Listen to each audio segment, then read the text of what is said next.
Welcome my dear listeners, stay with me to get the spoilers first. And subscribe to the channel. Let's find out what's going to happen on The Young and the Restless. Nick's dangerous driver seat. On Thursday, April 23rd, The Young and the Restless spoilers say that Nick Newman will take a dangerous drive with Adam Newman while Kane Ashby does something important for Lily Winters and hopefully Malcolm Winters as well. First, it looks like Kane will overhear a conversation between Lily and Dr. Stephanie Simmons. Kane might be able to overhear what Malcolm is going through with his illness and the problem he is now facing. Kane might learn that Malcolm needs a match for a bone marrow donor because he has aplastic anemia. Lily couldn't donate, so that news already broke her heart. Sadly, Holden Novak and the twins are no longer options because of their test results. Now Lily will worry about how long it will take to find an unrelated donor. When Kane pushes Lily for all the information he can get, he will really step up for her in Thursday's episode. Kane will do something big to help, so he might use the last of his money and connections to find a donor. Kane could also offer to get tested himself, which could mean that he ends up being a surprise donor match for Malcolm. He'll keep going to Claire Newman for help now that he's done with Holden and is dealing with all this family drama. At some point, Stephanie will show up while Claire and Holden are talking. This will give her a chance to meet Claire and get a first impression. Things might get weird if Stephanie says she likes Claire 1,000 times more than Audra Charles. Nick will still be angry and out of control in Las Vegas because he is taking so many drugs. Fans of YNR will remember that Nick stole some extra bags from the storage closet he was stuck in, so now he has even more. Adam will still be wary of Nick's mood swings and choices that put him in danger. Nick is about to take another risk when he gets behind the wheel while high on drugs. Adam will be on edge in the passenger seat, but Nick will be determined to find Matt Clark and stop him for good. Because Matt is tricking Sharon Newman and Noah Newman into a trap, Nick might figure it out eventually and have another reason to drive like a maniac to find them. The Young and the Restless spoilers say that Nick and the other characters in Vegas are about to have some crazy times. Stay tuned to the CBS soap. Nick is dead. The person who killed him and helped Matt get away has been found. Nick is no longer alive. Matt is running away. He got away with help from someone. Someone knew exactly what was going on and chose to ignore it. Or even worse, help the man responsible disappear before the truth could catch up with him. The mystery is now solved. The person who killed Nick and helped Matt get away has finally been found out, and the truth is worse than anyone could have imagined. This was never just about a deadly meeting. It was about being betrayed. About controlling others. About a secret alliance that is buried under layers of fear, pride, and desperation. And as the pieces start to fit together, the whole Newman family has to deal with a question that might be even harder to answer than who pulled the trigger. How long had the enemy been in the same room with them? It was just like any other night in Genoa City when everything happened. Not enough noise. Too much stress. The kind of quiet that usually means bad things are about to happen is already happening, just waiting for the right time to show itself. Nick had known something was wrong for hours. He was on edge, keeping an eye on the exits, checking his phone too often, and trying to put together clues that never seemed to fit. He was aware that Matt was a threat. He knew that Matt hadn't come back just to bring up old wounds. He was aware that something bad was happening. Nick didn't know how deep the trap had already been set. Matt didn't do it by himself. That was the first time they lied. The second one was much worse. Someone close to the Newman orbit had been giving Matt information, hiding evidence, and helping him stay one step ahead of everyone who wanted to stop him. That person had access, power, and enough emotional leverage to get through the chaos without being seen. And when the last fight came, that secret ally did something that no one thought they would do. They helped Matt escape. But Nick stopped Matt from getting away. That fight was the story's turning point. The moment when all the tension that had been building up finally came to a head. Nick had found him in a place that felt like a bad omen. A lonely spot with too many shadows and no way to hide. He wanted answers. He wanted to know why Matt had come back, who he was working with, and what he hoped to get by tearing the Newman family apart from the inside. Of course, Matt didn't answer directly. He never did when the truth was about to do the most damage. Instead, he teased Nick with half-truths and mean suggestions, keeping bits of information just out of reach. He said that Nick's ideas were too small. He suggested that the man behind him, not the one in front of him, was the real enemy. Nick should have realized how dangerous it was at that point, but he was too busy trying to keep the people he loved safe. And that's what made him weak. The fight turned into a fight. Words turned into threats.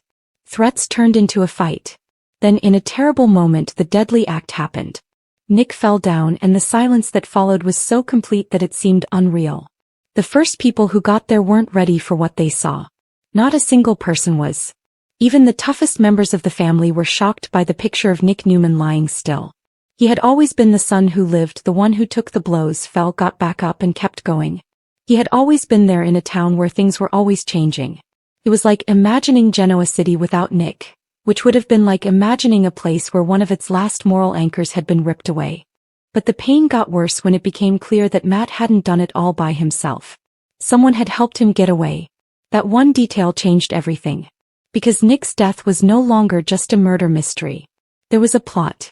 The investigation that followed was harsh, personal, and full of wrong leads. It seemed like every conversation was shady. Every excuse fell apart when the pressure was on. Everyone had a reason to lie and almost everyone did. Victor was very angry. Nikki was heartbroken. Sharon was heartbroken.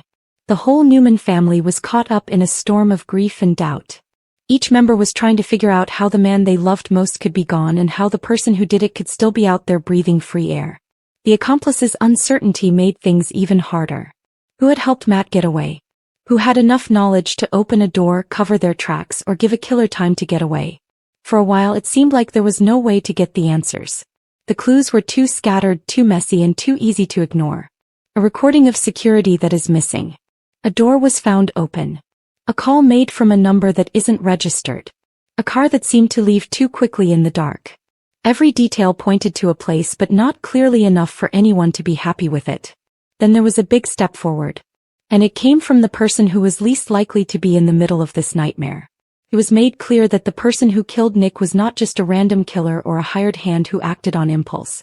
The person was someone who was directly linked to the events that had brought Matt back to Genoa City in the first place. Someone who had been secretly looking out for Matt's best interests while acting like they weren't involved. Someone who knew exactly how to take advantage of old wounds in the Newman family and how to stay out of sight until it was time to act. The reveal blew the whole case apart. People had long underestimated the killer because they knew how to hide behind polite behavior and calm explanations. But underneath the calm surface was a person who had been holding on to anger, fear, and a personal need to change the balance of power for way too long. They didn't just happen to get involved with Matt. It was planned. They had helped him get away because they thought Nick's death would make things easier for a bigger plan that would shift blame, silence witnesses, and break up the Newman inner circle at just the right time. It wasn't just murder.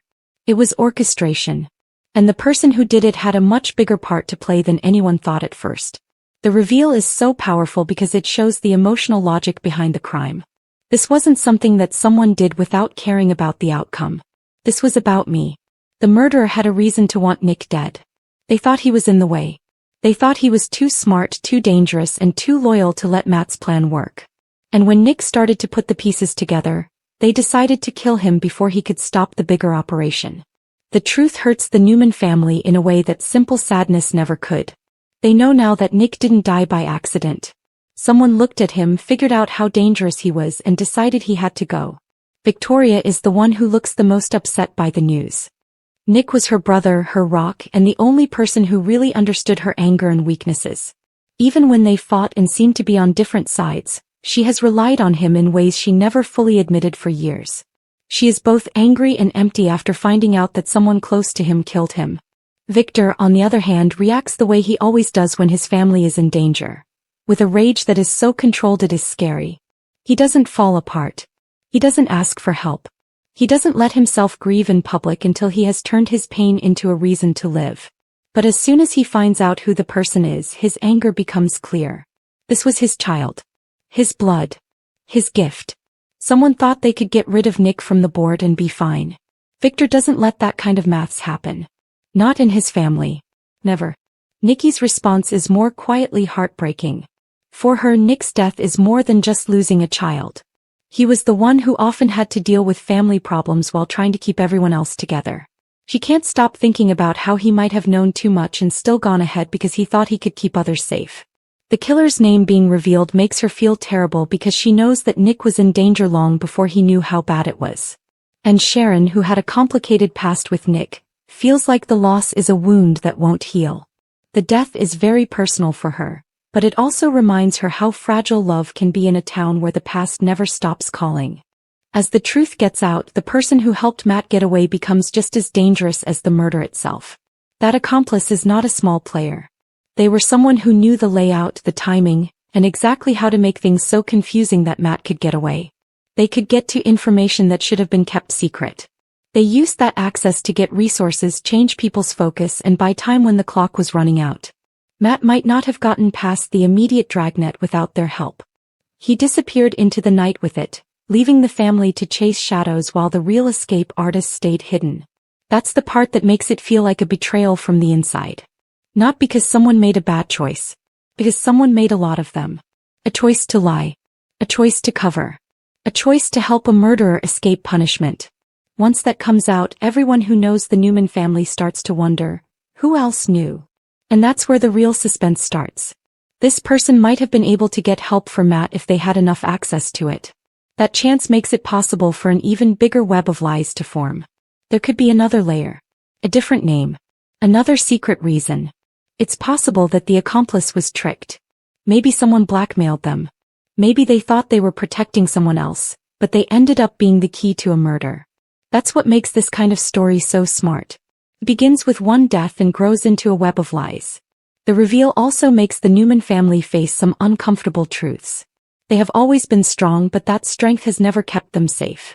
Power attracts enemies and makes every private problem worse, which has often made them more vulnerable. Nick's death shows how much that world costs.